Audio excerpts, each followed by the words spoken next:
Well, good morning and welcome back to the Kneady Homesteader channel, where today we are going to can up the onion stock that we made together 2 days ago. I will leave a card up above to that video so you guys can easily reference to that on how I make my onion stock. So I'm going to try to make this quick and simple so that it's easy to upload and it can get out to you guys today, for many of those who are making stock along with me in the same time frame. So all right, I'm going to spin you around. I'm going to show you what we got going on. So I have been making my stock in my ball electric canner, and so this is it. Now I did turn it up to medium this morning, so there it is now. Typically what I would do with mine is I would go ahead and I would unplug the spigot using a pair of tongs on the inside, the little rubber gasket that closes this off, and I would go ahead and strain. I would take out all the big chunks of onions, and then I would use my spigot and strain it right into my canning jar because it's super easy that way. But today I'm not going to do it that way, just because I know many of you are using your slow cookers, instant pots. Some of you are using your roasting pans. Some of you are just making a big batch on the back burner of your stove. So I want to show you how I would do it if this was just a regular pot. I'm going to go ahead and I'm just leaving the onions, because most of the onions are down at the bottom. There's all the onion sediment that's, you know, been slow cooking out of those onions. But we're going to strain all of that out. So I'm going to just show you kind of my workup station here. I've got my clean washed lids in hot water, just so that compound can soften just a little bit. I find that I get no fails, little to no fails ever when I do it this method. It's kind of the old school method. That's how I do mine. I have my nice washed clean rings. I do have a canning funnel here that I have topped with some cheesecloth. I will leave a link down below to the cheesecloth because I know I get questions a lot. Now normally I buy my cheesecloth from Grove Collaborative. I love it, but I ran out and I forgot to put my order in. So I'm using one that I actually found on Amazon a little while ago, and I love it. The quality is excellent. It's fine mesh. I don't know if my camera will pick that up, if we can get it to focus, but the mesh on this is extremely small. So I will leave a link to this, and hey, that'll be my Fun Fact Friday tools that I like to use in my kitchen. I am loving this cheesecloth. So I will leave a link to that down below. I also have my canning, of course, my canning tongs there. I have a canning scoop. You can just use a regular ladle. I like the canning ladles though, because they hold a lot. I also have, you know, my measurer, you know, my Pokey Joes. I don't really need a Pokey Joe because we're not debubbling anything. I will say, when I am canning something hot, what I like to do is run my jars, if I don't want to do a big pot on the stove full of water to do my canning jars. I like to do a quick wash in my dishwasher, and then I like to set it on the heat dry, and so that these stay nice and hot. I mean, these are really hot. So today I'm canning in pints.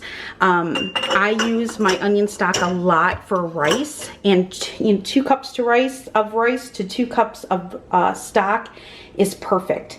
So I'm going to be leaving this in my dishwasher, and I'm only going to take out a jar at a time, and we're going to do a jar at a time. That way my my glass jars stay nice and hot.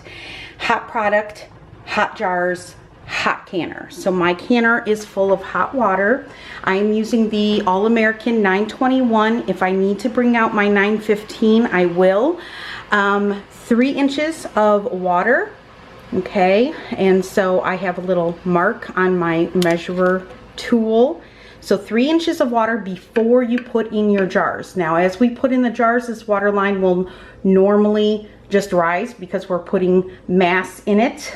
So you want to make sure that you measure out your water first. That's for the All-American. It's a little bit different for the Presto. So make sure you read your manufacturer's instructions for that. And all right, I'm gonna set you guys up and we're gonna get started canning up this beautiful onion stock. Okay, here we go. So I'm gonna go ahead and put my canning funnel in. We're gonna go ahead and put the cheesecloth in, and then I'm just going to get this right from the top. Now I do have this cheesecloth double layered. I'll spin it this way so you can see it is double layered. I just like to really strain this and get a nice clean clear product out of it. So one nice scoop there and it'll go right down. Okay, let's add another scoop here so you can see. So we're gonna add this. And I really am making this for beginners, for those who have never done this before. And I tell you, once you do it, you'll be addicted to making stock. It's one of my favorite things to can. It's so easy. And literally when I make a batch of stock, I can do it in the morning while I'm feeding the kids breakfast and get it going. And then, you know, after breakfast, can it up. So then we are going to, I like to get a little spare jar here. I just use a little jelly jar just to hold my funnel when I'm not using it. Okay. And I want to hold that up for you so you can see how beautiful and how clear that is once you strain it. I mean, it's absolutely, let me actually zoom you over so you can see the top of it. It's absolutely beautiful and crystal clear. So we are going to be filling this to 1 inch headspace. Okay, I'm going to get a little dish here with vinegar so I can wipe the rims. 1 inch headspace. Okay, so I'm doing pints, so I'm going to be pressure canning this for 30 minutes. If you're doing quarts, it's going to be 35 minutes. I follow the instructions for vegetable stock when I do onion stock, okay?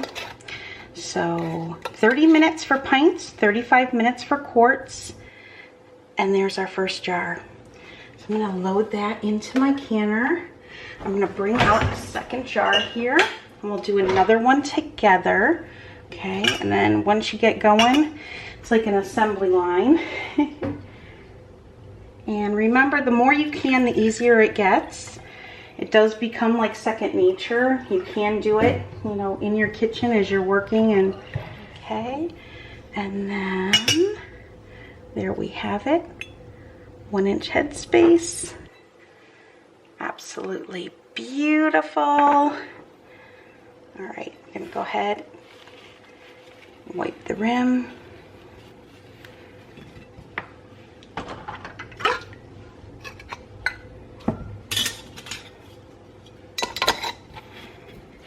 Fingertip tight, and in the canner it goes. So some of you wanted to know how many jars this will do. Now that all depends, and every time I make stock it's a little different. It all depends really on how many onions you're using, how big your onions are, how, you know, if you throw in some celery, if you do make a like more of a vegetable stock, you throw in some celery. I personally like sweet onions for my onion stock, and I also like to throw in some green onions. That's my personal favorite. Now, if you get a little bit too much in there like that, just get a clean spoon. Ooh, hot, hot. You'll probably burn your finger a little bit. Throw some back into your pot. And you know, you don't have to be, don't be afraid of it, okay? So we're gonna wipe those rims there. Let's get another lid on here.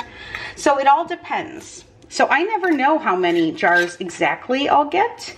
I hope for more, of course.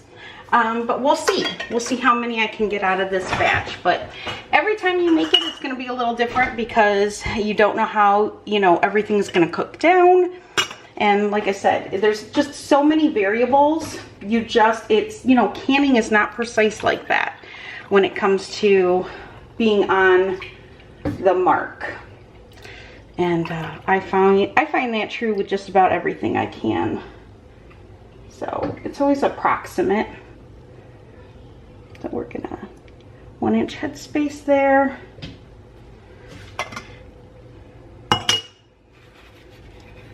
Let's get this a little wetter here. And then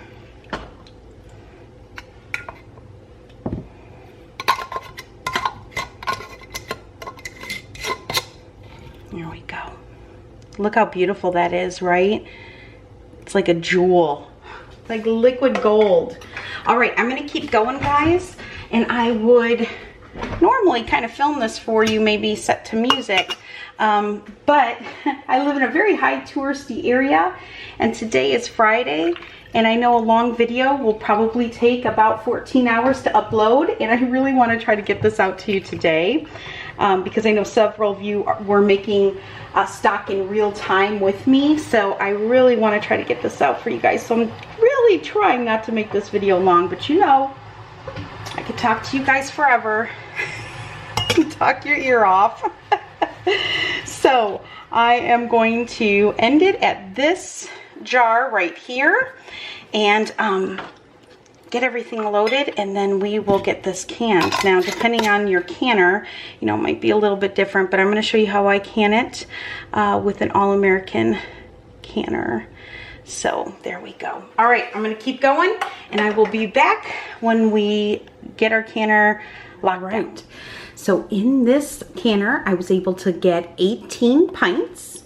And in this canner, I got another 9 pints. So I'm gonna run a double canning session. I wanna show you what's left in my pot so you guys know what it looks like, okay? So what I'm gonna do with this is I'm gonna go ahead and I'm gonna strain this off. And I might be able to get a quart out of this, maybe 2 quarts, and then that I'm gonna put in my fridge. I did look it up. You can keep stock in your fridge for 5 to 7 days. I plan on probably using mine tomorrow night for a big pot of chili. I can start that early in the morning in my 8-quart Instant Pot and just slow cook it all day. Be really good, really easy, and then tomorrow night I don't have to make dinner. I can just, well, maybe I'll make some homemade rolls. I don't know, will depend on the weather. Anyway, so that's what I'm gonna do with the rest of this. And then, you know, some people ask me if you can reuse the onions. That's totally up to you. I find that after cooking this for 2 days, and I'm gonna go ahead and just shut off my pot here. I find that after 2 days, there's not a whole lot of flavor left to these onions. But if you wanted to throw them in a chili or throw them in a stew or a soup or something like that, that's totally up to you. If you wanted to try to dehydrate them and maybe grind it into a powder, I don't know how much flavor would be left of it, but play around with it, you know? I mean, that's, you know, that's how we all learn, right? So do what you will with it. Put it in your scrap pile, put it wherever you want. And that's totally up to you. But this is what remains at the bottom. And this, you guys, I'm telling you, this is like my favorite go-to stock. So with that said, I'm gonna put my lids on this. I'm going to put them on the heat, bring them up to temperature, let them vent for 10 minutes, put the weight on, and then we will process these when they get up to temperature for 30 minutes because I'm doing pints. If you're doing quarts, you're gonna do 35 minutes. And then take it off the heat, let the canner come off of pressure. When it's off of pressure, we can go ahead and crack these open and bring the jars out. And when that happens, I will bring you guys back and show you the end result. But I'm super excited to get these beauties back on my pantry shelf. My favorite stock to use. And you can hear my jars are already popping. So I'm gonna go ahead and bring these out and just set them up here. See if you can see. There we go. Oh, it's better. All right.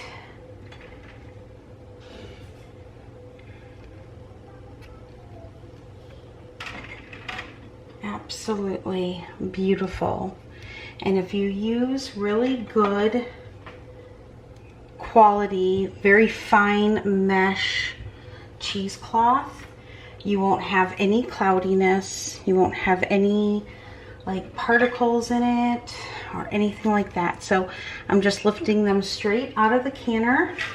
If it has a little bit of water on the lid, that's fine. That will evaporate off of there. And there they are. All right, let me pull this one out and we will get the second layer out here. Hopefully you guys can see all that. Nothing like the sound of lids popping.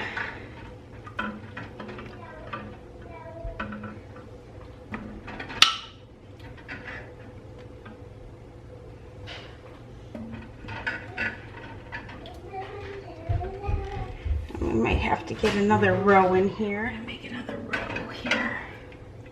Try to fit it all in. But this will get me a nice stock up in my pantry. A nice stock of stock. There you go. Again, use this in your cooking in place of water for added flavor on anything. I'm going to take these out of the second canner. Hopefully you guys can see that.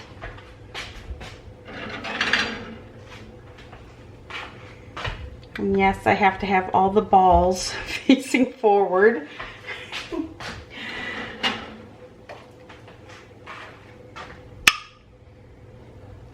All the writing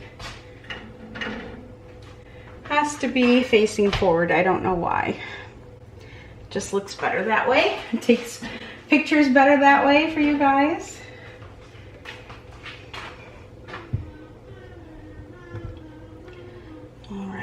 And then we've got 3 more, so we should be able to squeeze them right in here at the very front here. I like to leave some breathing room for the jars to kind of cool down.